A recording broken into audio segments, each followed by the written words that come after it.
Hey guys, tonight we're diving into something ancient, something profound, something that's been with humanity for centuries. Imagine, just for a second, that every moment, every action, every decision you make carries a ripple that stretches far beyond this life. Picture the tiniest choice you made today, a kind word to a stranger, or maybe a wrong turn you took. Can't imagine how that could stretch out, influencing not just your day, but future moments, future lives. Take a deep breath and let that sink in as we take a slow, gentle journey through Hinduism, one of the world's oldest religions. You probably won't survive the depth of these concepts without a few moments of confusion. But stick with me, it'll be worth it. So, before you get comfortable, take a moment to like the video and subscribe, but only if you genuinely enjoy what I do here. And hey, why not drop a comment with your location and the time where you're listening from? It's always nice to know where in the world these stories travel. Now, dim the lights. Maybe turn on a fan for that soft background hum, and let's ease into tonight's journey together. The Hindu view of life, death, and everything in between is, let's just say, it's not exactly your typical one-and-done philosophy. No, in Hinduism, there's this incredible, complex belief that life isn't just about this one go-around. It's about cycles. Endless cycles that intertwine the physical, spiritual, and emotional aspects of existence. We're talking about reincarnation, the belief that the soul is reborn into a new body after death, and karma, which is the idea that our actions have consequences, not just in this life, but in those that follow. These concepts are deeply embedded in Hinduism's teachings, tracing all the way back to its earliest texts. But it's not just about the big philosophical ideas. It's about how these ideas shape the way people live. Think about it. Every decision you make, every choice, every good or bad deed, it all gets woven into the tapestry of your future lives. It's as if the universe is keeping track of your moral ledger, marking every action, every word, every intention, and storing it for the next chapter of your soul's journey. In Hinduism, there's no such thing as a final, one-time event. Life is cyclical. It doesn't just end with one life. The belief in reincarnation isn't about living once and then resting forever. The soul, or Atman, is eternal, continuing its journey through various lifetimes. Each life serves as a kind of classroom where the lessons learned and the actions taken accumulate. Karma is the process by which this works. The word itself means action. But over time, it has evolved into something much deeper. It's not about immediate rewards or punishments, it's the broader effect of your actions. Good actions lead to good karma, and bad actions lead to bad karma. And all of the karma doesn't just apply to this life, it gets carried over into the next one. So, if you were kind and loving in this life, you might come back with better circumstances, maybe even greater opportunities. If you've hurt others or lived selfishly, your next life might come with harder challenges. This moral system is deeply intertwined with the idea of moksha, or liberation. The goal in Hinduism is not to accumulate wealth, fame, or power, but rather to reach a state where the soul is free from the cycle of birth and rebirth. It's the ultimate goal, and in order to achieve it, the soul must work through its accumulated karma and live in such a way that it transcends earthly desires and attachments. But that's a tall order, right? Living a perfect life, free of attachment, free of desires, is nearly impossible. So, Hinduism offers guidance on how to approach life to work towards this goal. The Bhagavad Gita, one of the most important texts in Hinduism, lays out a roadmap for spiritual progress. In the Gita, the god Krishna advises the warrior Arjuna on how to act without attachment, to perform duty without concern for the results. This concept of acting selflessly is a crucial part of understanding karma in Hinduism. Historians still argue whether these ideas were always central to early Hindu beliefs, or whether they developed later, as new influences merged with the religion. What we know is that by the time of the Upanishads, around 800 BCE, these ideas were well established. The Upanishads themselves represent a turning point in Hindu thought. moving away from rituals and sacrifices to a more philosophical understanding of existence, karma, and the eternal soul. They began to frame life, death, and reincarnation not just as cycles of nature, but as deeply personal and spiritual experiences that involve the soul's quest for ultimate understanding and liberation. Yet, there's also a fascinating paradox in this belief system. While the cycle of samsara seems like it might be endless, offering no real escape, the belief in karma offers hope. Even if you can't escape the cycle immediately, you can always improve each life, each moment, as an opportunity to do better, to move closer to spiritual liberation.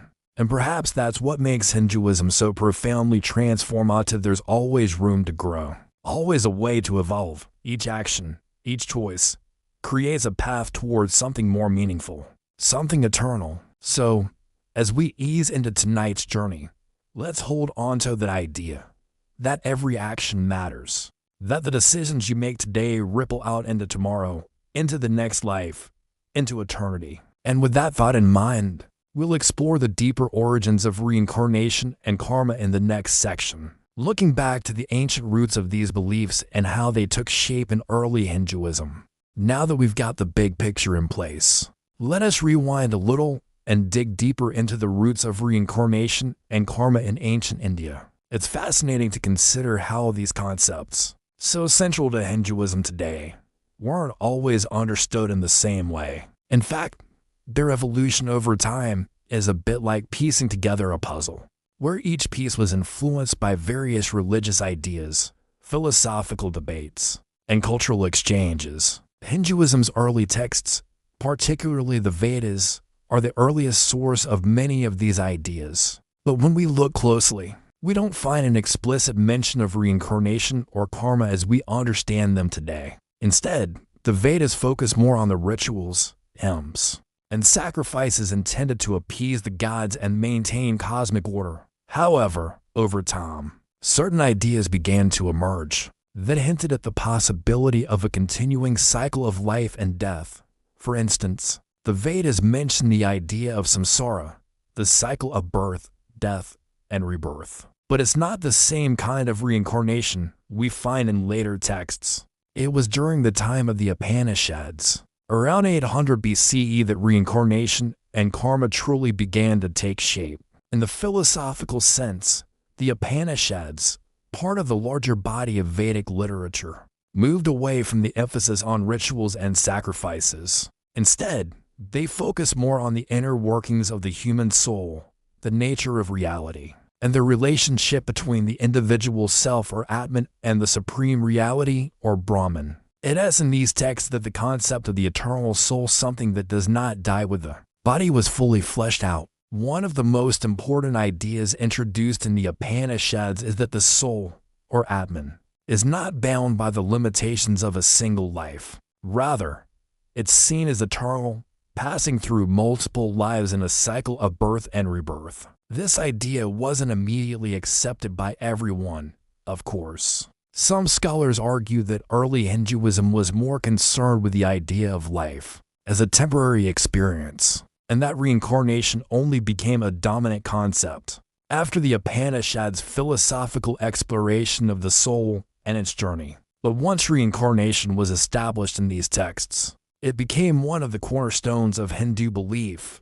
Alongside reincarnation, karma also began to take on more significance. While earlier references to karma were more focused on actions taken in the context of rituals, the Upanishads gave the concept a more spiritual and ethical dimension. In this new framework, karma came to represent the idea that every action, whether physical, mental, or spiritual, has consequences.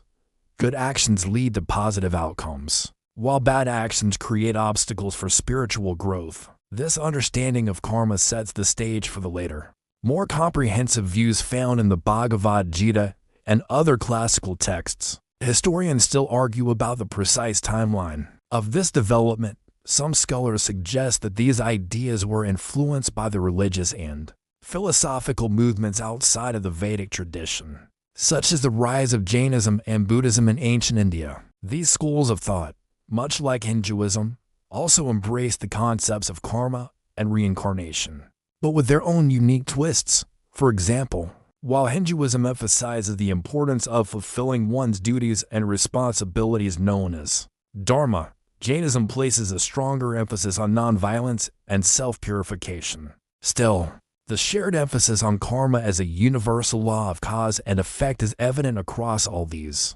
traditions. It is also worth mentioning that reincarnation and karma weren't just abstract philosophical ideas for ancient Hindus. They were closely tied to everyday life. Imagine living in a world where everything you do, every word you speak, every decision you make has spiritual consequences, not just for you, but for the future. The idea of karma encourages a deep sense of personal responsibility and ethical living. If you are aware that your actions are shaping not only your future, but also the future of your soul, it changes how you interact with the world around you. This sense of responsibility toward the future can be seen in the very fabric of Hindu social life. For instance, in traditional Hinduism, the concept of dharma plays a key role in guiding individuals to live according to their highest moral principles. It's the duty to act in harmony with universal laws, and it's through this adherence to dharma that one can accumulate good karma, ultimately leading to spiritual liberation. This was especially important during the classical period of Hinduism, roughly 500 BCE to 500 CE, when the concepts of dharma and karma were deeply woven into the social, political, and cultural fabric of India. But as we'll see in the next section, it wasn't just the philosophical elite or religious leaders who engaged with these ideas. Over time, the ideas of reincarnation and karma spread into the everyday lives of ordinary Hindus, influencing their rituals, customs, and interactions with each other. And that is where things get really interesting, because this blend of high philosophy and everyday practice is what makes Hinduism such a living, dynamic religion. Let us step back a bit and explore how the philosophical concepts we just discussed began to ripple through the everyday practices of ordinary Hindus. It's one thing to read about reincarnation and karma in ancient texts, but it is quite another to see how these ideas shape the lived experience of people across India. And, interestingly, this is where the Upanishads began to have a far-reaching impact, not just on scholars or priests, but on everyone in society, regardless of their social standing. At its core, Hinduism's understanding of reincarnation and karma turn life into a journey, one where every individual has the opportunity to learn, grow, and evolve spiritually across many lifetimes. And here is where it gets really interesting. These concepts weren't just some abstract ideals. They were a practical, everyday guide to living. In fact, the belief in reincarnation and karma became so ingrained in the culture that it shaped how people treated each other, how they viewed their place in the world, and how they approached everything from work to relationships to death itself. For example, the idea of karma had a profound influence on morality. Imagine living in a world where every action, no matter how small, could have consequences that echoed through not just your own life, but through the lives of others and, in some cases, your future incarnations. This led to a strong sense of ethical responsibility in society. Actions weren't seen as isolated incidents, but as part of a much larger cosmic picture. For instance, if someone in ancient India acted in a morally upright way, they weren't just doing it for the immediate reward. They were building up good karma that would serve them in future lives. On the flip side, those who acted selfishly or harmfully were believed to be accumulating bad karma, which could lead to suffering in the next life. And it wasn't just about big, dramatic actions. In everyday life, every interaction counted. Small acts of kindness like helping a neighbor, being honest in business transactions, or showing compassion to animals were believed to accumulate good karma, while acts of dishonesty, selfishness, or cruelty added to bad karma. Think about how this belief might shape the way people treated one another. There was a sense of mutual responsibility, of doing good because you understood that everything you did had a cosmic consequence. Interestingly, This philosophical framework also influenced how people viewed social roles and duties. The concept of dharma, which we touched on earlier, refers to the idea that every individual has a specific duty or role in life, based on factors like age, gender, and social status. And the interesting thing is that, according to Hindu belief, fulfilling one's dharma was key to ensuring a smooth karmic journey. It wasn't about trying to achieve fame or wealth. It was about living according to the principles of your social role and doing so with integrity. So, whether you were a farmer, a merchant, or a king, your dharma was crucial in building up good karma. But what about the rituals? This is where things get even more fascinating. Hinduism is steeped in rituals that align with the belief in reincarnation and karma, and many of these rituals have evolved over thousands of years. For example, the ritual of the last rites, which involves the cremation of the body, embodies the belief that death is not an end, but a transition to another life. The soul is thought to leave the body and begin its journey into the next incarnation. The rituals surrounding death are designed to ensure that the soul's journey is smooth, free of obstacles, and guided toward a better rebirth. Historians still argue about the origins of these death rituals. Some suggest they have their roots in the Vedic tradition, while others believe they evolved as part of later religious developments in Hinduism. Regardless of their origins, what's important is the function they serve in the larger framework of reincarnation and karma. These rituals aren't just about honoring the dead. They're also about ensuring that the living, those left behind, understand the interconnectedness of life, death, and rebirth. And here's something quirky to consider. In some parts of India, you'll still find the practice of feeding the dead during certain religious festivals. These rituals, which often involve offering food or water to the deceased, are based on the belief that the soul of the deceased may need sustenance as it transitions to its next life. It's fascinating to think about how something as simple as food could carry such spiritual weight. But when you realize that it's tied to the cycle of reincarnation, where the soul is believed to move between worlds, the idea of nourishing the soul in the afterlife starts to make a lot of sense. At the same time, the belief in reincarnation also led to some more controversial practices, particularly around the idea of caste. In Hinduism, the belief in karma is sometimes intertwined with the caste system, leading to the idea that one's position in life was a direct result of the karma accumulated in previous lives. If you were born into a lower caste, for example, it was believed to be the result of bad karma from previous incarnations. While this concept reinforced the idea of spiritual responsibility, it also contributed to a rigid social structure that persisted for centuries. Historians still argue whether this association between karma and caste is a true reflection of ancient Hindu teachings or a later distortion used to justify social inequality. This mix of spiritual ideals and societal structures makes the Hindu perspective on reincarnation and karma complex and layered, with different interpretations and practices throughout history. But what is undeniable is the influence these ideas have had on Hindu culture, shaping everything from the way people live their daily lives to how they approach death. In the next section, we'll look more closely at the Bhagavad Gita, a text that synthesizes all of these ideas into a singular vision for spiritual living. The Gita goes beyond theory, showing us how karma and dharma can be applied in the most challenging circumstances. So, stay tuned as we take a deeper dive into this ancient guide to living. Now that we've explored the foundational ideas of karma and reincarnation, let's delve into one of the most influential texts in Hinduism, the Bhagavad Gita. This ancient scripture isn't just a philosophical work, it's a guide to living, a roadmap for how to navigate the challenges of life while staying true to the concepts of karma and dharma. The Bhagavad Gita brings together the rich traditions of Hindu thought and presents them in a way that applies to the everyday struggles of its readers. The setting of the Bhagavad Gita is as dramatic as its teachings. It takes place on the battlefield of Kurukshetra, just before a great war is about to begin between the factions of a royal family. The protagonist, Arjuna, is a mighty warrior, but just before the battle begins, he experiences a deep moral crisis. He is caught between his duty as a warrior dharma and his compassion for the people he would be, fighting against his own relatives, teachers, and friends.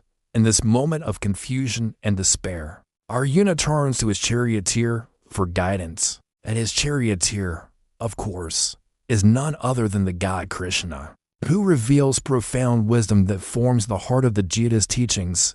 In the Gita, Krishna teaches Arjuna about the nature of duty and selfless action. He explains that it's not the result of our actions that matters, but the intention behind them. This is where the concept of karma yoga, or the yoga of selfless action, comes into play. Krishna encourages Arjuna to act according to his dharma as a warrior, but to do so without attachment to the outcomes, by focusing only on the action itself. Without concern for whether it leads to victory or defeat, Arjuna can avoid accumulating bad karma. This teaching is transformative because it allows one to live without being burdened by the fear of failure or the desire for success. You simply do what is right and trust that the universe will take care of the rest. The Gita doesn't stop there, though. It also expands on the concept of detachment and the importance of spiritual discipline. Krishna tells Arjuna that while the material world is full of distractions and attachments, the true goal of life is to realize the divine within oneself. This realization, according to the Gita, is essential for spiritual liberation, and the way to reach that liberation, or moksha, is through devotion, bhakti, knowledge, jnana, and selfless action karma yoga. All three paths are seen as different routes to the same destination: the unification of the individual soul Atman with the supreme reality Brahman. This notion of selfless action is particularly important in the context of karma. In the Gita, Krishna explains that by acting without attachment to the fruits of one's actions, a person can purify their karma. This means that while you may still experience the consequences of your actions, the act of performing those actions without personal gain neutralizes the negative effects of bad karma. In a sense, you begin to transcend the cycle of cause and effect, moving closer to moksha. The teachings of the Bhagavad Gita have had a profound impact on Hindu society, shaping not only religious practice but also ethical behavior. Whether or not a person is engaged in the exact type of spiritual practice outlined in the Gita, the concept of selfless action has become deeply embedded in the collective consciousness of Hinduism. And beyond Hinduism, the Gita has influenced many people worldwide, offering a framework for living a life that's centered on duty, service, and inner peace. What is truly remarkable about the Gita is how it tackles the complexities of life, especially the tension between duty and desire. It doesn't offer simple answers, but invites the reader to confront the nuances of existence. In this sense, the Gita mirrors the larger theme of reincarnation in Hinduism. Just as we are born again and again, so too are we given the opportunity to grow and evolve spiritually. The more we engage with our dharma and act with compassion and wisdom, the closer we get to breaking free from the cycle of rebirth and attaining moksha. Historians and scholars still debate how exactly the Bhagavad Gita was shaped by earlier texts and traditions. Some argue that it draws heavily from the Upanishadic ideas of reincarnation and karma, while others suggest that it represents a more practical, accessible version of those same teachings. What's undeniable, though, is the Gita's lasting influence. It is a text that not only provides philosophical insight, but also offers practical wisdom that can be applied in the most difficult moments of life. In the next section, we'll explore how the three paths to liberation, karma yoga, jnana yoga, and bhakti yoga, can be understood as different ways to approach the concept of karma and reincarnation. These paths offer distinct methods for spiritual growth, each one designed to help the soul transcend the cycle of samsara. So let us dive deeper into these spiritual practices and see how they provide a framework for living a life that leads toward moksha. Now that we've explored the role of karma in the Bhagavad Gita and how it guides us towards selfless action, let's dive into the three main paths of spiritual liberation, or moksha, in Hinduism. These paths, karma yoga, jnana yoga, and bhakti yoga, are not just abstract concepts. They ray practical approaches to life that offer unique ways of dealing with the challenges of reincarnation and the accumulation of karma. In a sense, these three paths provide different roads to the same destination: freedom from the cycle of samsara, or endless rebirth. First, let's talk about karma yoga, the path of selfless action. We've already touched on karma yoga in the context of the Bhagavad Gita, but it's worth diving deeper into how it plays out in daily life. Karma yoga isn't just about doing good deeds for the sake of rewards or recognition. It's about acting in the world without attachment to the outcome. This is easier said than done, right? Most of us are driven by the desire for success, validation, or approval from others. But karma yoga teaches us to perform our duties not because we expect something in return, but because it is the right thing to do. It's about acting with integrity, whether anyone is watching or not, and performing our roles in society with love and compassion. This selfless approach to action is what helps us purify our karma, as you can imagine. The idea of acting without attachment is deeply liberating. It means that we can give without expecting anything back, help others without looking for gratitude, and do our jobs without becoming obsessed with success. Karma yoga encourages us to focus on the process, not the result, and trust that whatever happens is part of the larger cosmic order. This path is especially appealing to those who feel connected to their duties in life, whether it's caring for family, working for a cause, or contributing to society. Next, we turn to Jnana Yoga, the path of knowledge and wisdom. Unlike Karma Yoga, which focuses on action, Jnana Yoga is about understanding the true nature of reality through introspection and meditation. This path emphasizes the acquisition of spiritual knowledge, particularly knowledge of the Self-Atman and the Supreme Reality Brahman, through deep reflection, study of sacred texts, and meditation. Practitioners of Jnana Yoga seek to discern the illusion of the material world and recognize the underlying unity of all existence. The key concept here is the realization that the individual self, your soul, or Atman, is not separate from the universe or from the divine. Jnana Yoga teaches that all beings are interconnected, and the apparent separation between the self and the world is an illusion. When you come to understand this deep, unifying truth, you transcend the limitations of the material world and experience liberation from samsara. Jnana Yoga is often seen as the most intellectually demanding path, requiring both self-discipline and a strong desire for knowledge. It is not just about reading sacred texts or acquiring information. It is about deeply understanding the nature of existence and seeing through the veil of illusion that keeps us bound to the cycle of rebirth. Finally, we have Bhakti Yoga, the path of devotion and love. Bhakti Yoga is often regarded as the most accessible of the three paths because it focuses on surrendering to the divine with a heart full of love and devotion. In this path, the practitioner develops a personal relationship with a chosen deity, whether it's Vishnu, Shiva, Lakshmi, or any other manifestation of the divine. The idea is that by cultivating deep devotion and surrendering to the will of the divine, you can transcend the ego and merge with the ultimate reality. Bhakti Yoga is about surrendering your sense of control and letting divine love guide your actions. It involves practices like prayer, chanting, and ritual worship, all designed to deepen your connection with the divine. In this practice, you don't focus on your own desires or worldly goals. You dedicate everything you do to the divine. It's a path of love, humility, and trust in the divine plan. For many Hindus, Bhakti Yoga provides the most direct and emotionally fulfilling route to moksha, as it creates an intimate bond with the divine and fosters a sense of spiritual belonging. Each of these three paths is a valid way to achieve liberation, but the path that resonates most with you depends on your own nature and circumstances. If you are the type of person who feels deeply responsible for the well-being of others and finds joy in selfless action, Karma Yoga might be your path. If you're intellectually curious, always seeking answers to life's big questions, then Jnana Yoga could be the path that suits you best.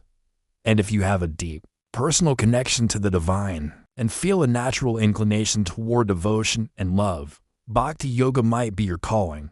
What's beautiful about these paths is that they're not mutually exclusive. In fact, many spiritual practitioners blend elements of all three paths, using Karma Yoga to live ethically in the world, Jnana Yoga to deepen their understanding of the self, and Bhakti Yoga to cultivate a loving connection with the divine. This flexibility allows each individual to carve out their own spiritual journey based on what feels most authentic to them. Historians still debate how these paths emerged and became integrated into the wider Hindu tradition. Some scholars argue that the development of these paths was a gradual process, with elements of Karma Yoga, Jnana Yoga, and Bhakti Yoga weaving in and out of various religious traditions over time.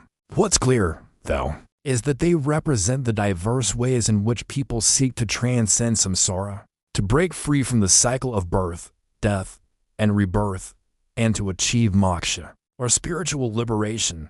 In the next section, we'll take a closer look at how the belief in reincarnation and karma has influenced morality and behavior in everyday life. How do these spiritual ideas shape the way Hindus interact with one another? And how do they guide the decisions they make every day? Let us explore how these concepts shape the moral compass of a society built on the principles of karma. As we continue our journey through the vast and intricate world of Hinduism, it is time to shift our focus to how the deep belief in reincarnation and karma influences everyday behavior and morality. In Hinduism, these ideas don't exist as lofty philosophical abstractions. They are woven into the very fabric of daily life, guiding everything from personal choices to social interactions. Imagine living in a world where every action you take, no matter how small, has consequences not just for your present life, but for your future ones.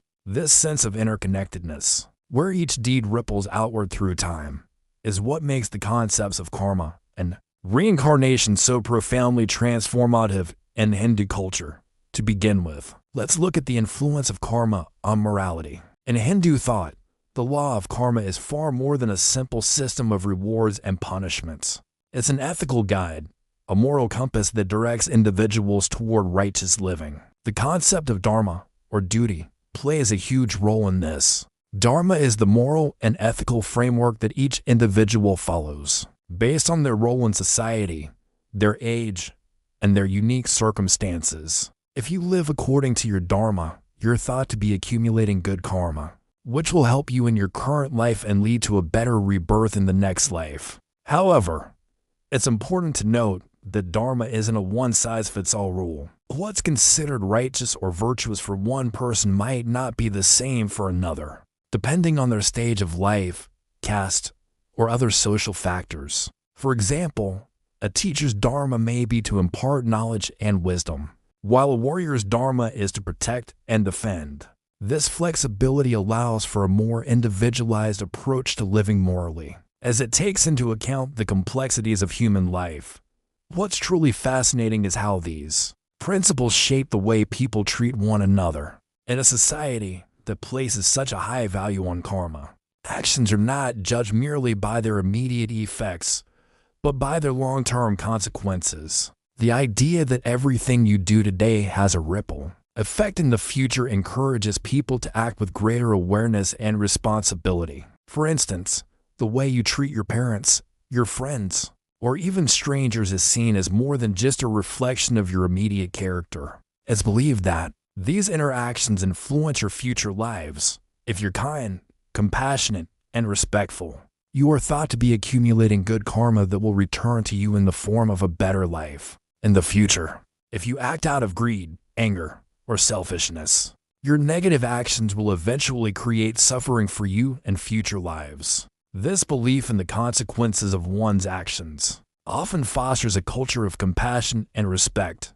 For Hindus, living ethically is not just about avoiding bad karma or reaping good karma. It's about understanding the deep interconnectedness of all beings. In many ways, karma encourages people to see others as part of a shared existence, reminding them that every action, even a seemingly small one, impacts the world around them.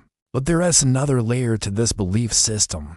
The rituals and practices designed to cleanse one of bad karma and to purify the soul. These rituals can vary from simple acts of worship to complex ceremonies. One well-known example is the practice of puja, a form of ritual worship in which offerings are made to deities, seeking their blessings and forgiveness. This practice can be seen as a way to purify accumulated negative karma and to align oneself with the divine will. Similarly, the act of fasting or abstaining from food is a common method used to cleanse the body and mind, creating spiritual clarity and removing negative influences on a societal level. These rituals and practices have a profound impact on behavior, encouraging people to engage in regular acts of devotion and reflection. The belief in reincarnation, with its promise of endless rebirth, gives individuals the motivation to live virtuously, knowing that their actions today will influence not just their own lives but the lives of others.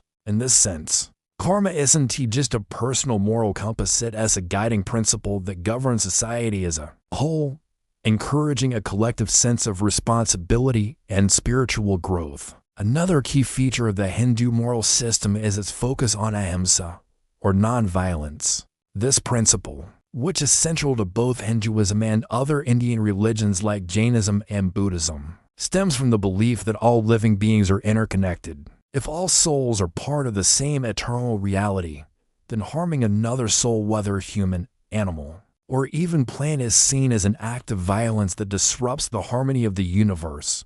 Therefore, acts of kindness, compassion, and respect for all life are paramount in Hindu society. This belief in non-violence extends beyond physical acts.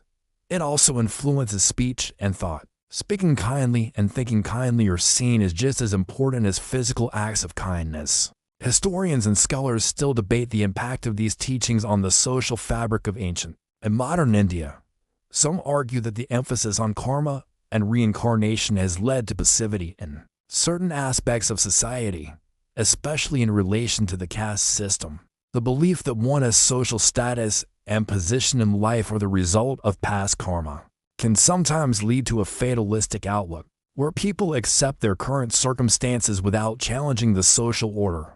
Others, however, see this belief as a motivating force for ethical living, encouraging people to act with kindness and integrity, knowing that their actions will shape their future. Whatever the case, one thing is clear: the moral framework of karma and reincarnation has had a profound and lasting impact on the culture of India and the lives of Hindus throughout history. These teachings have shaped how people approach relationships, work, and spirituality, guiding them toward a life of moral clarity and spiritual growth. In the next section, we'll explore the idea of samsara, the cycle of birth, death, and rebirth. In more detail, how does the belief in samsara shape the Hindu understanding of life's purpose? And how do Hindus navigate this eternal cycle? Let us take a closer look at the teachings surrounding samsara and its role in shaping the Hindu worldview. Now that we've explored the moral implications of karma and reincarnation,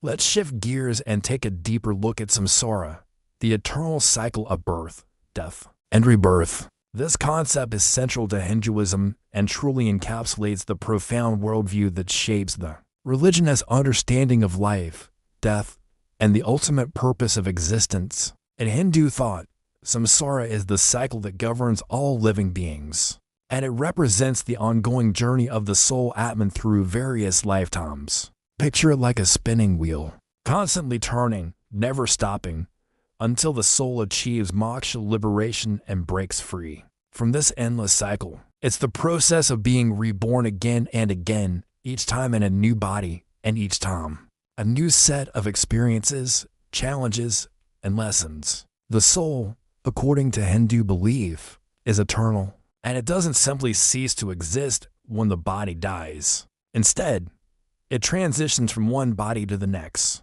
carrying with it the accumulated karma from past lives, which shapes the circumstances of the new life. This idea of samsara is deeply connected to the concept of reincarnation. When the body dies, the soul doesn't just vanish, it seeks another form to inhabit, based on the karma it has accumulated. If someone's lived a virtuous life, they may be reborn into better circumstances, perhaps even a higher social class or a more favorable situation. On the other hand, if someone has accumulated negative karma, their next life may be marked by suffering, poverty, or hardship. This cycle continues until the soul has learned all the necessary lessons and purified itself from the burdens of karma, ultimately leading to moksha, or liberation from the cycle itself. The idea of samsara gives life an immense sense of purpose. Every action, every word, and every thought is not just confined to the present moment in Hinduism.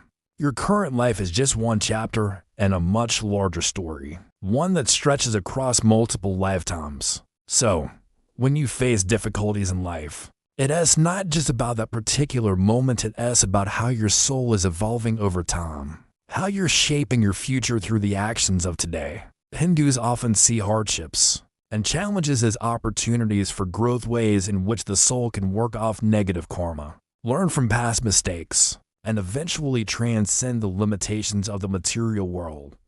This cyclical view of existence can be both comforting and daunting. On one hand, it offers the promise of growth and progress. Each new life offers another chance to learn, to purify, to get closer to spiritual liberation. On the other hand, it presents the idea that life doesn't simply end with death. If you haven't achieved moksha in one lifetime, you'll just return for another go. This can create a sense of spiritual responsibility if you're not careful. Your actions in this life could lead to another round of rebirths, rather than the peace and freedom of moksha. For many Hindus, the goal of life is to transcend samsara. The way to break free from the endless cycle is by attaining moksha, which is achieved by living a life of good karma, wisdom, devotion, and selfless action. But how exactly does a person transcend samsara? Well, there's not one definitive path. Different schools of Hindu thought propose various ways to achieve liberation. Some paths focus on intense meditation and self-inquiry, others on devotion to a specific deity, and still others on righteous, selfless action. Interestingly, the concept of samsara isn't just about physical rebirth. It can also be understood in a psychological sense. Many spiritual thinkers within Hinduism have interpreted samsara not just as a literal cycle of lives, but as the cyclical patterns of desire, attachment, and ignorance that trap the mind. Mental samsara, in this sense, refers to the repeating cycles of negative thoughts, emotions, and attachments that keep a person trapped in the material world. The soul is trapped not just by its past karma, but by its inability to let go of attachment to the fleeting experiences of the world. This is why practices like yoga, meditation, and selfless service are central to Hinduism. They are methods for breaking the patterns of attachment, desire, and suffering that keep the soul locked in samsara. Through these practices, one learns to detach from the ego and the material world, slowly purifying the mind and the heart. There is also a fascinating idea within Hindu thought about the nature of time and how samsara fits into it. In Hindu cosmology, time is seen as cyclical, not linear. The universe is said to go through endless cycles of creation, preservation, and destruction, known as kalpas. Each of these cycles spans vast epochs, each with its own set of gods, lives, and civilizations. Just as the universe goes through cycles of creation and dissolution, so do individual souls experience cycles of birth and death. This idea of time as cyclical mirrors the concept of samsara, reinforcing the idea that nothing is ever truly permanent or fixed. One of the most fascinating aspects of samsara is how it provides a moral structure for the universe. If everything in the cosmos is interconnected, then every action has a ripple effect not just within this lifetime, but across many lifetimes. Samsara ensures that justice is served in the cosmic sense. Actions are never forgotten, they live on in the form of karma, shaping the soul's future. This is the ultimate expression of the idea that the universe is just, even when individual lives seem unfair or unjust. As we move on to the next section, we'll explore the rich collection of stories in the Puranas, which serve as both moral teachings and vivid illustrations of how karma, reincarnation, and samsara work in the cosmic order. These mythological tales help us understand how the principles we've been discussing play out in the lives of gods, demons, and humans alike as we move further into the fascinating world of reincarnation and karma. Let's dive into the Puranas, a collection of ancient texts that offer vivid mythological stories to illustrate the cosmic workings of karma, reincarnation, and samsara. These stories are not just entertaining myths, they serve as powerful moral lessons, demonstrating how these spiritual principles play out in the lives of gods, demons, heroes, and ordinary humans. Through these tales, we gain a deeper understanding of how karma shapes the universe, and why reincarnation is not just a concept, but a living, breathing process that influences everything in existence. The Puranas are a vast and varied group of texts, but they all share a common purpose: to preserve and pass down the stories and teachings of Hinduism in a way that is accessible and relatable to everyday people. While the Vedas and the Upanishads offer philosophical teachings about the soul, karma, and liberation, the Puranas bring these abstract ideas to life with rich narratives about divine beings and their interactions with the human world. In these stories, we see how the law of karma operates not only in human lives, but also among gods and cosmic forces. The Puranas, therefore, act as a bridge between the philosophical and the practical, teaching us how to live in harmony with the cosmic order. One of the most famous stories in the Puranas is that of King Harishchandra, a righteous king who is tested by the gods to see if he will uphold his integrity, even in the face of extreme hardship. Harishchandra is deceived by the god Varuna into losing his kingdom, his wealth, and even his family. Yet he never once compromises on his moral values. In the end, Harishchandra's unwavering dedication to truth and justice leads to his ultimate liberation. His story emphasizes the idea that living according to Dharma, no matter the personal cost, will result in good karma and ultimately liberation from the cycle of rebirth. It's a tale that encourages individuals to remain steadfast in their pursuit of virtue, regardless of life's challenges. Another famous story that illustrates the workings of karma is that of karma itself. In the form of the demon king Ravana in the Ramayana, Ravana, though incredibly powerful, is ultimately undone by his own negative karma, which stems from his arrogance, selfishness, and disregard for Dharma. Despite his great strength and knowledge, Ravana's inability to acknowledge the divine, particularly in the form of the god Ram, leads to his downfall. The story of Ravana serves as a cautionary tale. No matter how powerful or capable one might be, negative karma can still lead to destruction if one fails to act in alignment with Dharma. The Puranas also tell the story of the churning of the ocean Samudra Manthan, a cosmic event in which the gods and demons work together to churn the ocean, in search of the nectar of immortality. In the end, the gods win the nectar, but the demons are left with nothing, symbolizing the ultimate triumph of virtue over vice. The churning of the ocean is a metaphor for the struggle between good and evil, and it demonstrates that even though it may seem like negative forces are winning in the world, eventually those who live in alignment with Dharma and accumulate good karma will prevail. It's a story that reminds Hindus that no matter how difficult life may be, the forces of good will always emerge victorious in the end. In addition to these famous stories, the Puranas also feature the tales of various gods and goddesses, such as Vishnu, Shiva, and Lakshmi, whose actions help maintain the balance of the universe. These deities are often depicted as both divine and human-like, with their own struggles, flaws, and moral challenges. By observing the actions of these gods and the consequences of their deeds, devotees learn valuable lessons about karma and dharma. For instance, the story of Vishnu's avatars, particularly the incarnation of Rama and Krishna, provides a powerful example of how the divine interacts with the mortal world. In both stories, the gods incarnate as humans to restore cosmic order and teach the importance of righteous living. Historians still debate the exact origins of the Puranas and how they evolved over time. Some argue that the pranas emerged from earlier Vedic traditions, while others believe they were influenced by the rise of devotional bhakti movements, which emphasize personal devotion to the gods. What's clear, however, is that the pranas played a crucial role in spreading the teachings of reincarnation and karma throughout Hindu society, making these abstract concepts more accessible and relatable to ordinary people. By grounding the ideas of karma, dharma, and samsara in concrete, narrative form, the pranas helped to shape the moral and spiritual worldview of Hindus for centuries. The richness and diversity of the pranic stories ensure that these teachings remain alive in the hearts of Hindus even today, whether through festivals, rituals, or storytelling. The lessons from the Puranas continue to guide Hindus in their understanding of reincarnation, karma, and the eternal quest for liberation.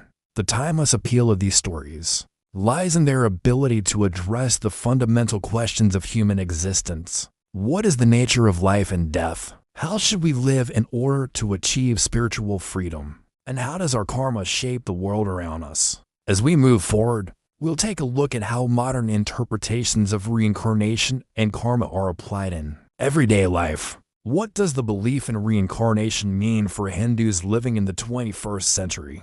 How have these ancient ideas adapted to contemporary issues, including globalization and the spread of Hinduism outside of India? Let's explore how these teachings have evolved and continue to resonate with people around the world. As we transition from the ancient myths of the Puranas to modern-day Hinduism, it is fascinating to explore how the concepts of reincarnation and karma continue to shape the lives of Hindus today, both in India and around the world.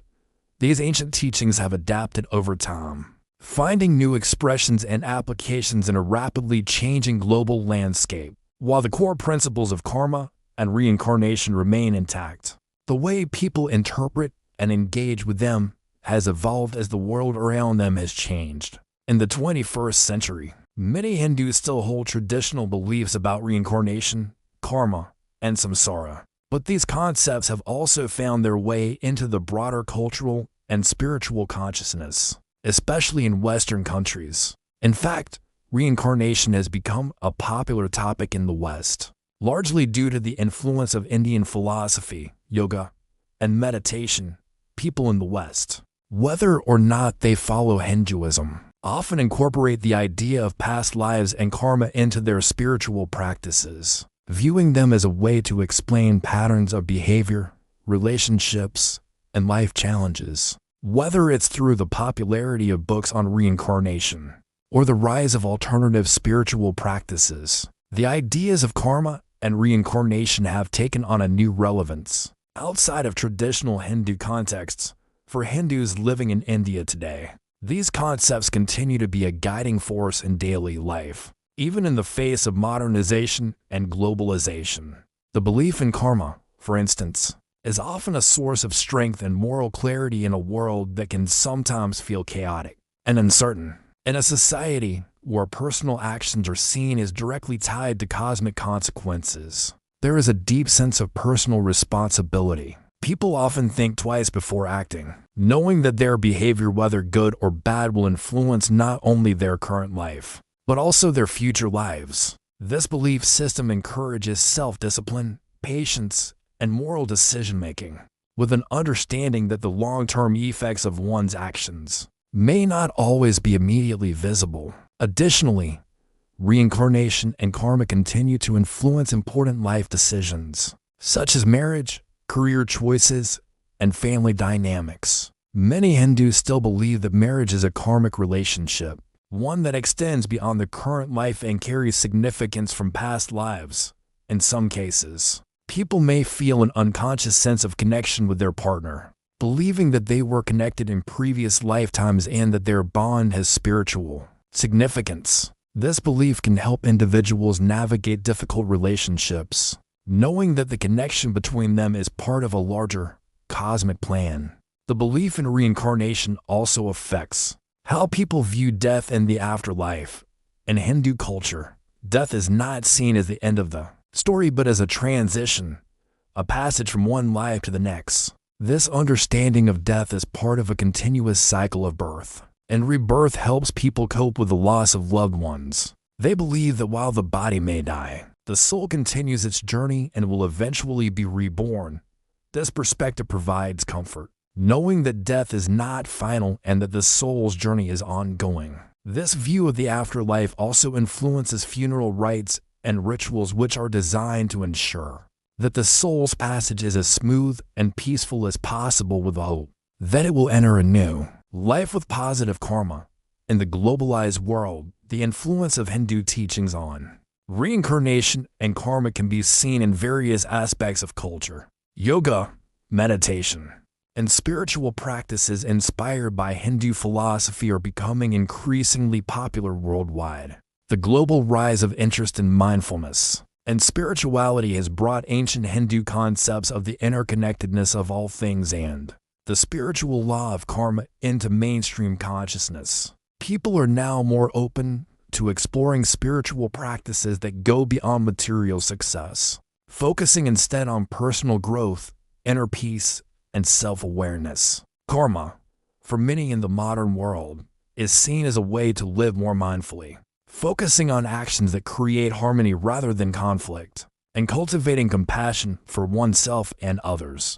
However, modern interpretations of karma can sometimes stray from its traditional roots. While traditional Hinduism teaches that karma is not just about getting what you deserve in a simplistic transactional way, some people in the West tend to view karma as more of a cause and effect mechanism that directly rewards or punishes individual actions. This simplified view of karma can sometimes miss the complexity of the Hindu understanding, where karma is linked not just to actions but to thoughts, intentions, and spiritual progress. Karma, in the traditional sense, isn't just about rewards or punishments. It's about spiritual evolution.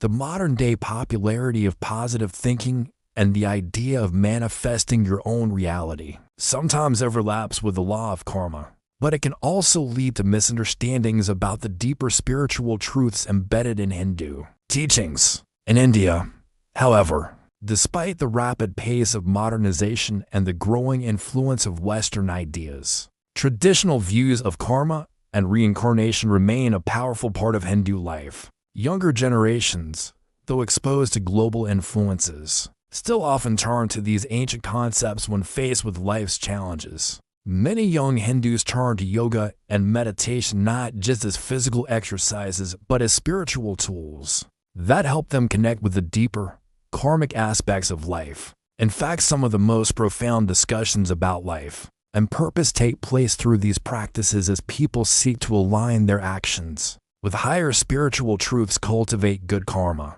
and work toward liberation from the cycle of samsara. Even in the face of modernity, karma and reincarnation offer a sense of cosmic justice and interconnectedness that appeals to people's desire for meaning and understanding in an often unpredictable world. The idea that every action, every intention, and every thought has spiritual consequences helps to foster a deeper sense of responsibility and awareness in daily life. For many Hindus, these teachings provide a moral compass, guiding their decisions and interactions, and offering a framework for navigating the complexities of modern life with integrity, mindfulness, and compassion. In the next section, we'll explore how rituals and ceremonies continue to play a vital role in Hinduism today.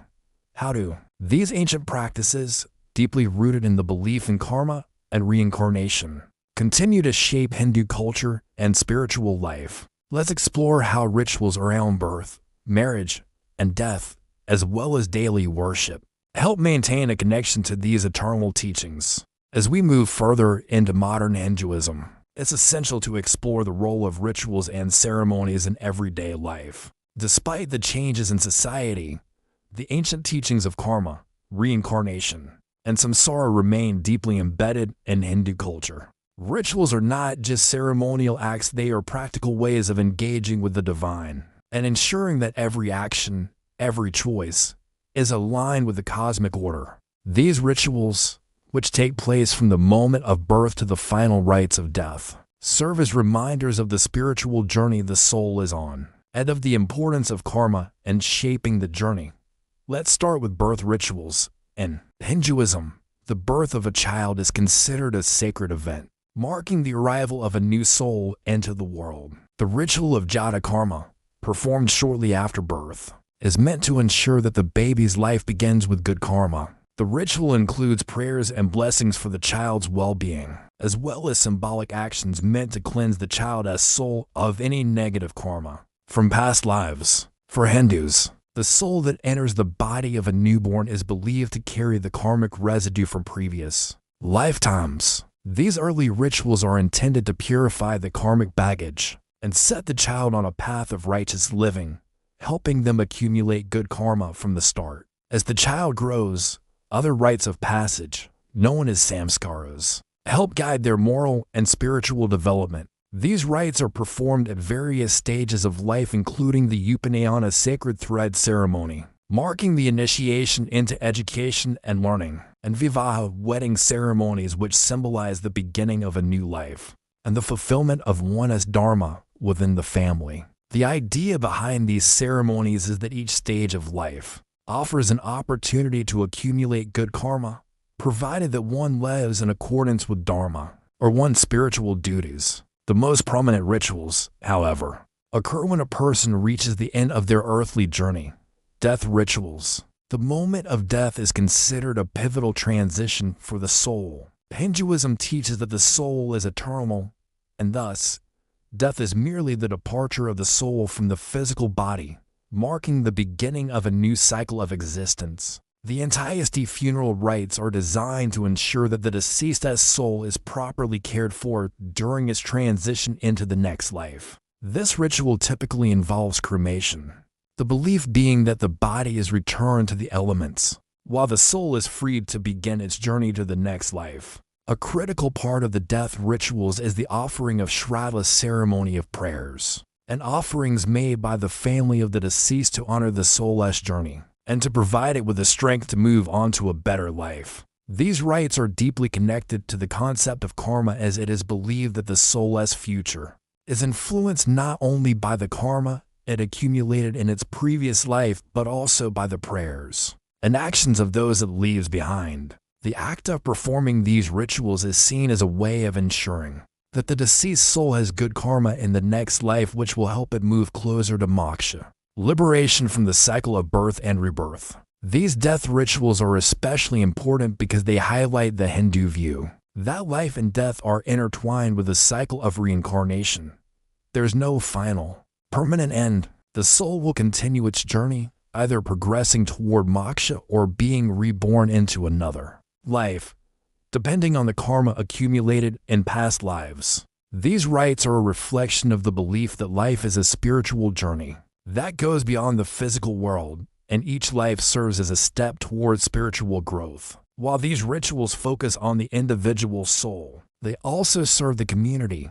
They provide a way for the living to honor their ancestors and maintain a connection to the past. The rituals ensure that the teachings of karma, reincarnation, and samsara are continually passed down through generations. This ongoing cycle of spiritual practice connects the community with both their ancestors and future generations, creating a sense of spiritual continuity. Rituals also play a significant role in daily life. The practice of puja, or devotional worship, is a daily act of spiritual connection in many Hindu homes. Through puja, individuals offer prayers, incense, food, and other items to their chosen deity, seeking blessings for themselves, their family, and the world. This act of devotion is not just about seeking personal benefits, but also about aligning oneself with cosmic forces, contributing to the balance and harmony of the universe. Puja, like other rituals,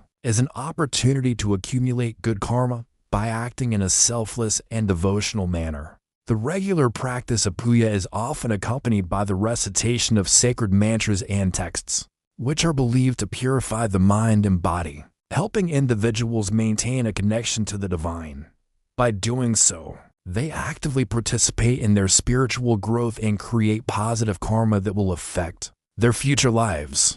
These rituals serve as a daily reminder of the soul's journey, its place within the vast cosmic order, and its responsibility to act in alignment with Dharma. Rituals also take on an important role in the temple. Temples are not just places of worship, they are seen as physical manifestations of divine presence. Visiting the temple and participating in temple rituals is considered a powerful way to connect with the divine and purify the soul. Temples are places where people can seek blessings, offer thanks, and seek guidance from the deities. The collective nature of temple worship also emphasizes the community aspect of Hinduism, as it brings people together to share in the experience of devotion and spiritual growth. In modern times, despite the pressures of a globalized world, the essence of these rituals remains a deeply rooted part of Hindu identity, even in urban environments or in the diaspora, where people may be far removed from their ancestral land.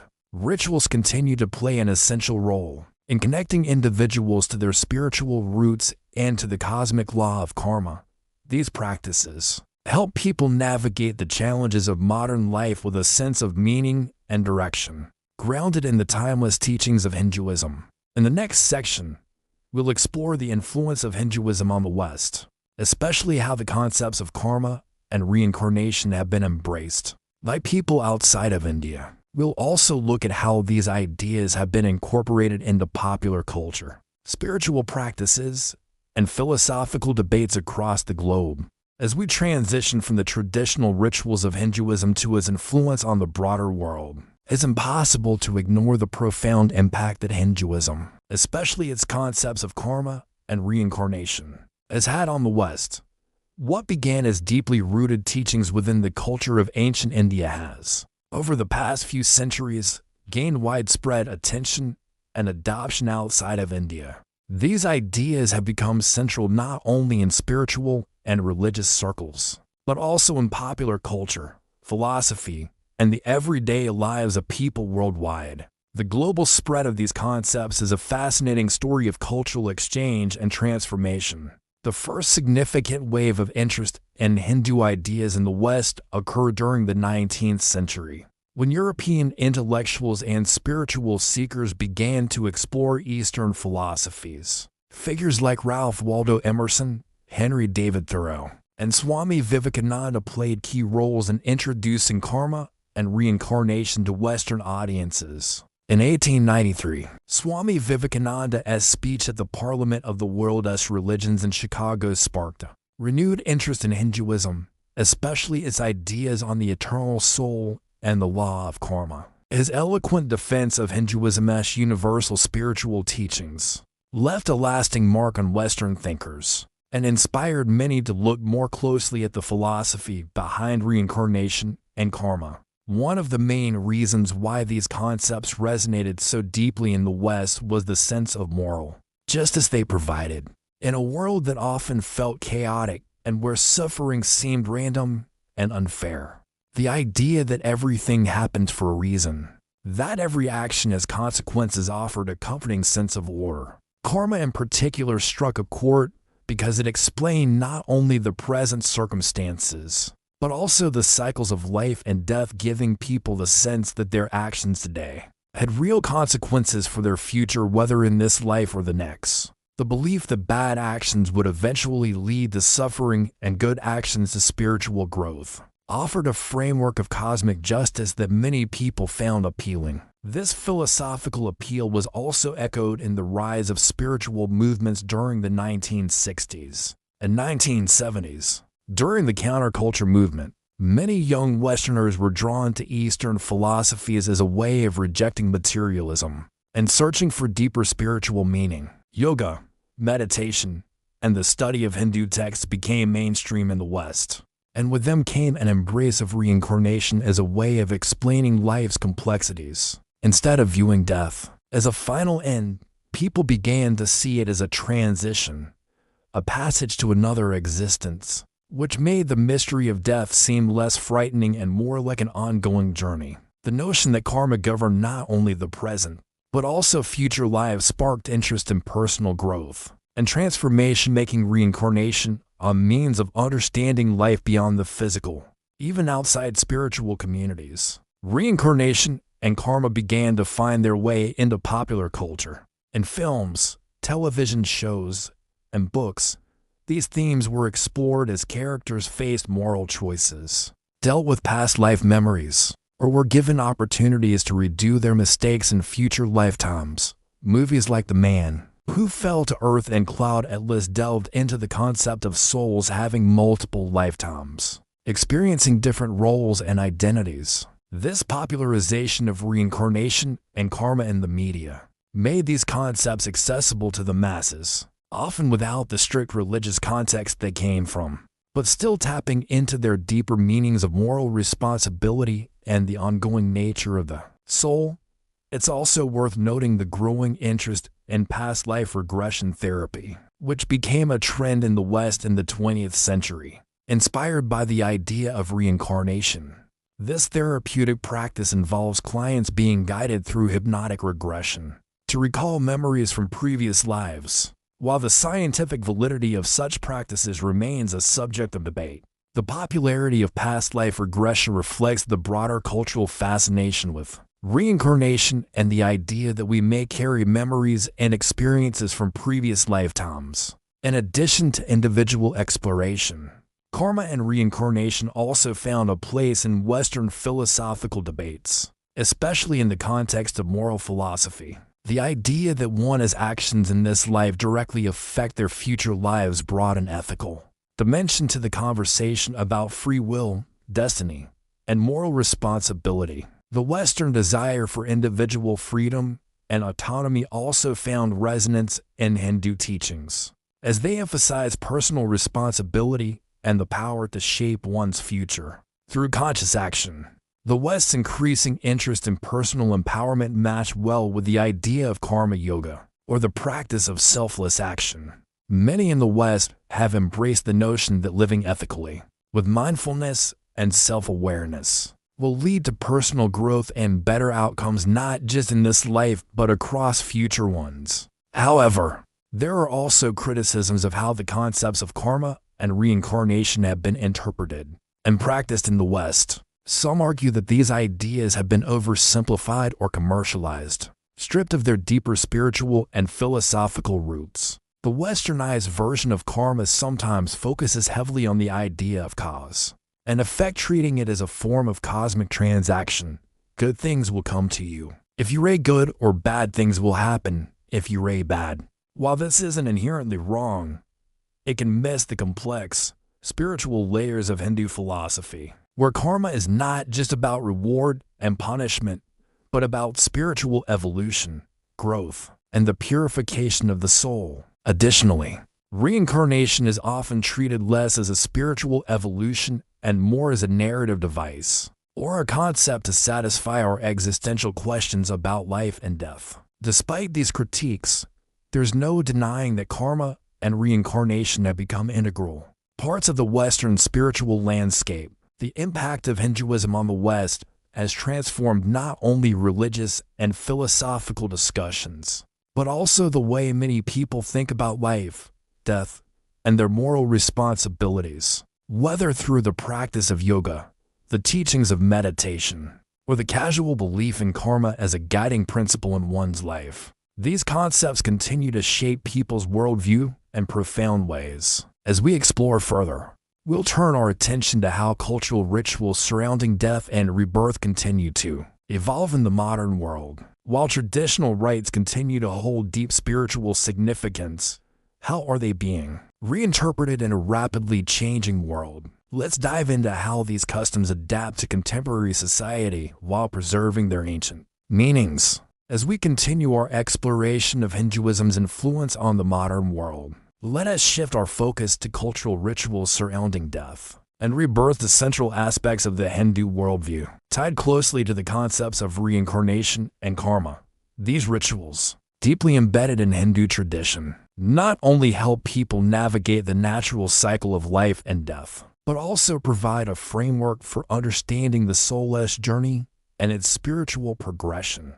Despite the rapid changes in modern society, these rites continue to play a vital role in Hindu culture, though many have adapted to meet the needs of contemporary life. At the heart of Hindu death rituals is the belief that death is not an end, but a transition, a journey from one life to the next. The soul is eternal, and death is simply a shedding of the physical body, with the soul moving on to its next incarnation, depending on the karma accumulated in previous lives. This view stands in stark contrast to the Western understanding of death as a final end, and it provides Hindus with a sense of comfort and hope during times of loss. The rituals surrounding death help to facilitate the soul's journey, ensuring that it transitions smoothly into its next form. The most well-known death ritual in Hinduism is the antiesti, or funeral rites, which are performed after the death of a loved one. These rites are intended to ensure that the soul's journey is free from obstacles, and that it moves on with good karma, eventually finding liberation, moksha. The process usually involves the cremation of the body, as Hindus believe that fire purifies the soul and helps it transcend the material world. The family of the deceased performs the rituals, including the offering of prayers, recitation of sacred mantras, and the lighting of a sacred fire. The ashes are often scattered in a holy river, such as the Ganges, which is believed to purify the soul and help it move on to its next incarnation. These death rites are not just about honoring the deceased. They are also a spiritual act of service that provides peace to the living. For the family members of the deceased, performing the antiesti rituals is an opportunity to accumulate good karma for themselves and to help their loved one, a soul, move toward a better future. The act of serving the dead in this way is seen as an essential responsibility, one that helps maintain the balance between the living and the dead.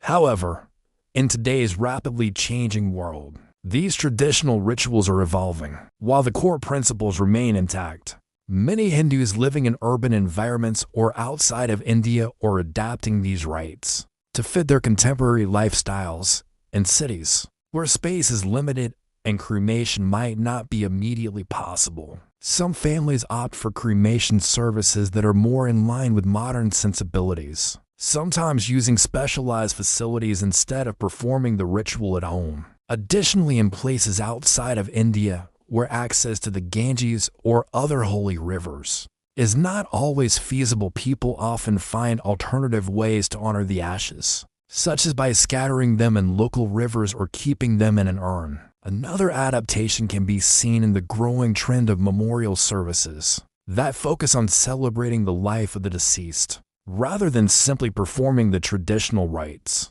While the underlying spiritual significance of the rituals remains, many Hindus in the diaspora choose to hold memorial services that include personal tributes, music, and stories, making the occasion feel more like a celebration of the deceased's life than a somber farewell.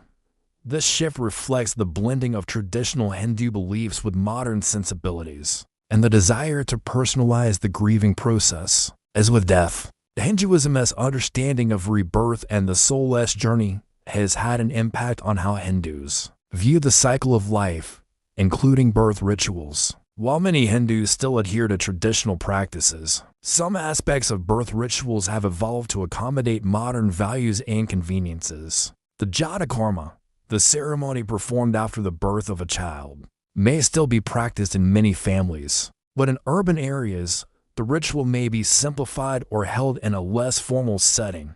Nevertheless, the core message of the Jata Karma remains the same. It is a blessing for the child's future, ensuring that the soul is free from negative karma and given the opportunity to live a righteous life, even if the specific rites are altered. The idea that birth is the beginning of a new chapter in the soul's journey continues to hold great significance for Hindus. The evolution of these rituals also reflects the broader changes occurring within Hinduism. As the world becomes more interconnected, Hindu beliefs about life, death, and reincarnation are becoming more flexible, adapting to the needs of modern society. This adaptability is part of what has allowed Hinduism to thrive in such diverse settings. From the bustling streets of Newark to the vibrant communities in Mumbai, as Hindu teachings spread globally, they meet new challenges, but they continue to hold a powerful appeal for those seeking answers to life's greatest mysteries. However, despite the modernization of certain practices, many Hindus continue to adhere to their traditional customs especially in rural areas or in more closely knit communities. In these places, death and birth rituals remain more or less the same, acting as spiritual lifelines that connect the living to their ancestors and the divine. These customs not only serve as a way to fulfill religious obligations, but also offer a sense of continuity and belonging, a reminder that life is part of an eternal cycle. That death is not the end, but a new beginning, and that each soul has a greater purpose beyond its physical existence. As we move forward, the next section will explore the broader spiritual implications of reincarnation and karma in contemporary Hinduism. How do these ancient concepts shape personal and collective responsibility? And how are they interpreted in the context of modern social and environmental issues? Let us take a closer look at how karma and reincarnation continue to inform moral action and collective well-being in today's world. As we continue to explore the relevance of karma and reincarnation in the modern world, it's essential to consider their broader spiritual implications in contemporary Hinduism. These ancient concepts, far from being relics of the past, continue to shape how individuals and communities engage with both personal responsibility and collective well-being. In the context of today's social and environmental challenges, karma and reincarnation offer powerful frameworks for understanding how human actions impact not just individual lives, but also the world as a whole. Let's take a closer look at how these concepts continue to inform moral action, responsibility, and spirituality in modern Hinduism. At the heart of karma is the principle of moral responsibility, the belief that every action, word, and thought carries consequences. In the context of modern Hinduism, this ancient law of cause and effect remains a central guiding principle in today's world. This moral responsibility is often reflected in social justice movements, environmental sustainability efforts, and ethical living. For instance, the growing global interest in environmentalism can be seen through the lens of karma, the belief that all living beings are interconnected, and that every action has far-reaching consequences motivates Hindus to care for the earth and its creatures. This sense of interconnectedness is deeply rooted in Hindu philosophy, and many Hindus today are actively involved in initiatives that aim to reduce harm to the planet and its ecosystems, seeing this as part of their karmic duty. In many ways, the belief in karma encourages a long-term perspective. Actions taken today are not just about immediate rewards or consequences, they also affect future generations. This view aligns closely with modern ideas about environmental sustainability and ethical consumption. The choices we make today about how we treat the planet, how we consume resources, and how we interact with other living beings are seen as laying the groundwork for our future, not only in this life but in future incarnations. The idea that good karma can help ensure a better life in the future pushes people to make decisions that benefit not just themselves but society at large. Furthermore, karma is not just about good or bad actions, it is about intentions and thoughts. In contemporary Hinduism, this means that spiritual responsibility extends beyond external actions to include the way we think and feel about the world. The rise of mindfulness practices, yoga, and meditation can be seen as part of this broader understanding of karma. By cultivating awareness and compassion, Hindus today aim to purify their minds and hearts, ensuring that their intentions align with positive, life-affirming actions. In this way, karma becomes a holistic concept that addresses the internal as well as the external world. In addition to personal responsibility, the concept of karma also extends to social responsibility. In Hinduism, the idea of dharma, one is moral duty based on their role in society, provides guidance for how to act in service of others. This is especially relevant in the context of modern social issues such as poverty, inequality, and human rights. Many Hindus believe that serving others and working to improve society is not just an act of kindness, it is part of fulfilling one's dharma and accumulating good karma. Organizations and individuals across India and the global Hindu diaspora are deeply involved in charitable work, social activism, and efforts to alleviate suffering, all motivated by the understanding that helping others is a sacred duty that generates good karma and contributes to the spiritual evolution of the soul. One contemporary application of the karma principle can be found in the widespread social service initiatives undertaken by Hindu temples and spiritual organizations. Many Hindu communities are involved in providing education, healthcare, and relief to those in need, especially in areas where access to these resources is limited.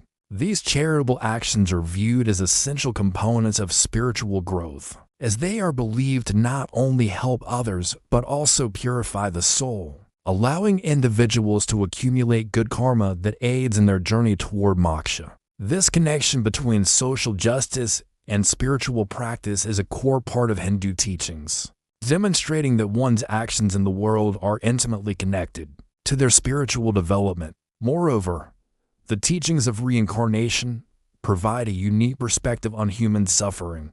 In Hinduism, suffering is often viewed as the result of past karma, either from this life or previous ones. This understanding encourages individuals to approach hardship with a sense of acceptance, patience, and introspection, recognizing that life's challenges are opportunities for spiritual growth. Many Hindus today find solace in the belief that suffering is not meaningless, but is a part of the soul's ongoing journey toward enlightenment.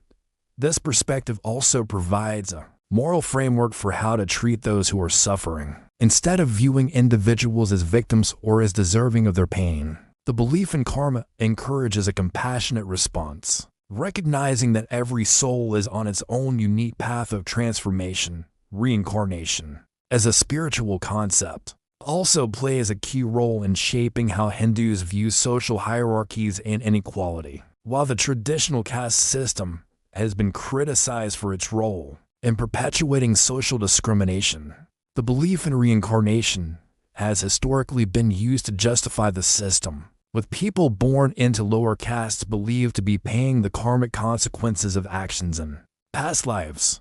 However, in modern Hinduism, many reject this interpretation, viewing it as a misapplication of the law of karma. Today, many Hindus advocate for social justice and equality, understanding that every individual's soul is on a journey towards spiritual liberation, regardless of their social status. This shift is part of a broader movement within Hinduism to interpret karma and reincarnation in a way that supports the values of equality, compassion, and human dignity. The concept of moksha, liberation from the cycle of samsara, is as relevant today as it was in ancient times. While the traditional understanding of moksha involved the soul's liberation from the cycle of rebirth, modern Hindus may interpret it more symbolically, seeing moksha as the attainment of spiritual freedom from attachment, ego, and suffering.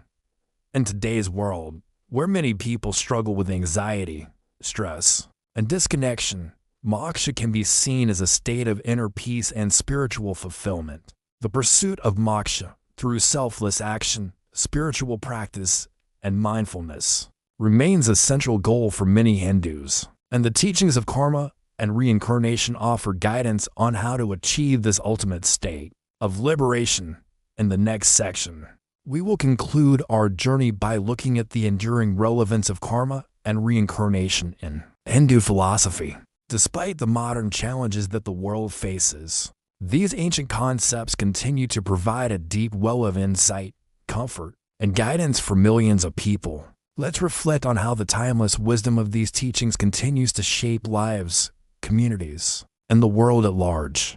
As we approach the end of our exploration of reincarnation and karma, it is time to reflect on how these timeless concepts continue to shape not only the lives of individual Hindus, but also the broader spiritual landscape of the world.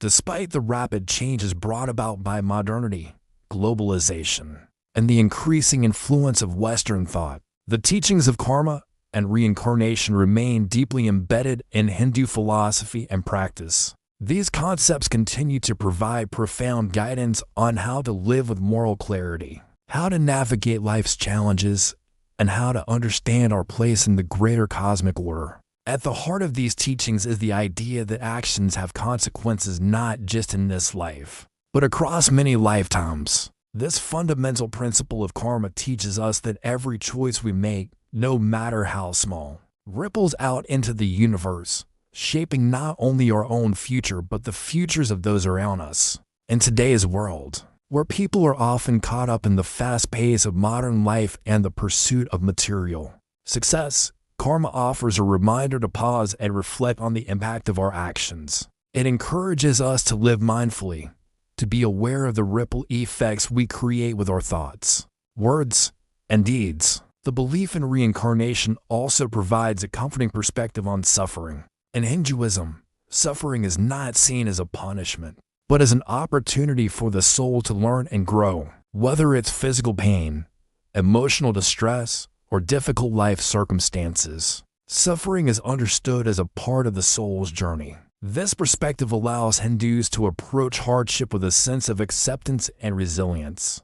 Instead of seeing suffering as meaningless or random, it is viewed as a chance to work through accumulated karma and to evolve spiritually. In a world where many struggle with existential questions about pain and suffering, the teachings of reincarnation offer a way to make sense of life's challenges and find deeper meaning in even the most difficult experiences. Additionally, the goal of moksha, or liberation from the cycle of rebirth, remains a central aim for many Hindus today. While the pursuit of moksha was traditionally seen as a final goal, often achieved through intense meditation, selfless action, and spiritual discipline, in the modern context, moksha is often interpreted as a state of inner peace, a state where one is free from the cycle of desire, attachment, and ego. It is the ultimate liberation from the limitations of the material world and the realization of the soul's unity with the divine.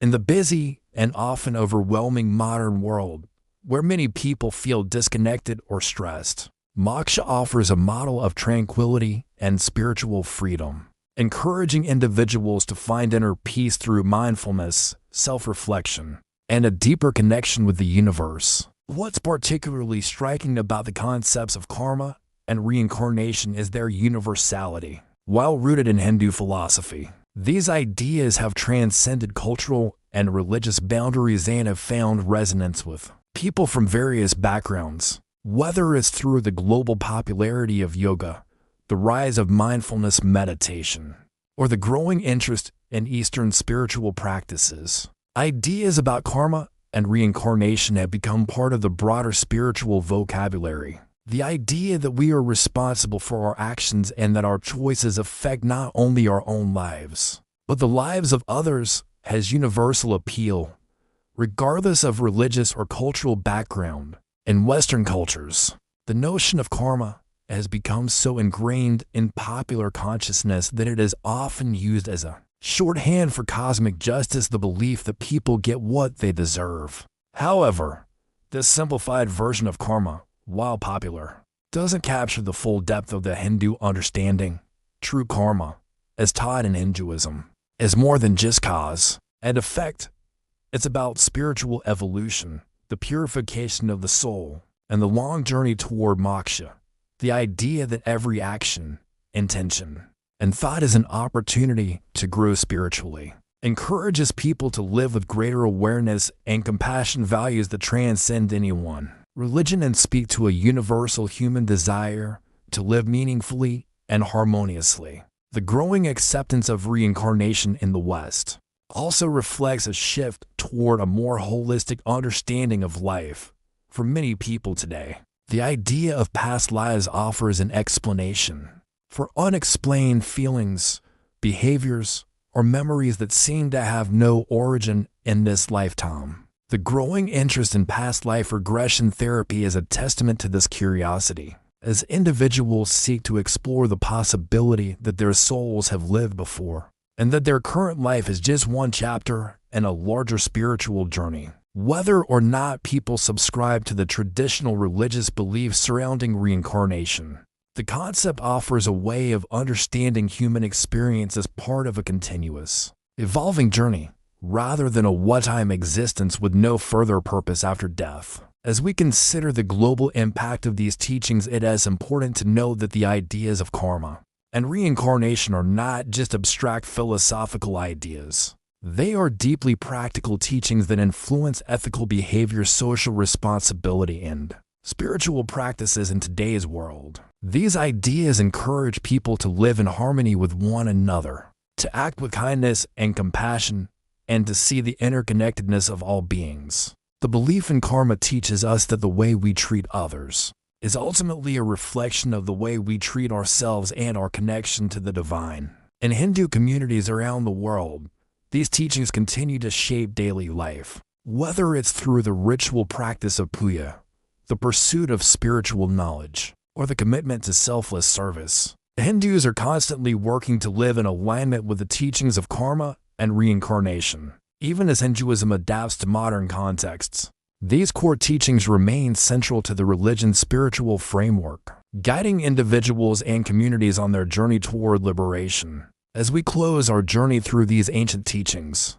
it is clear that the concepts of karma and reincarnation offer much more than a moral framework for individual lives. They provide a profound understanding of human existence, one that acknowledges the complexities of life, suffering, and spiritual growth. Whether you are a Hindu, a seeker of wisdom, or simply curious about the universe's deeper truths, these teachings offer a rich, transformative way to view the world. Karma and reincarnation remind us that life is not just about immediate rewards or punishments. It is about spiritual evolution, responsibility, and the pursuit of liberation.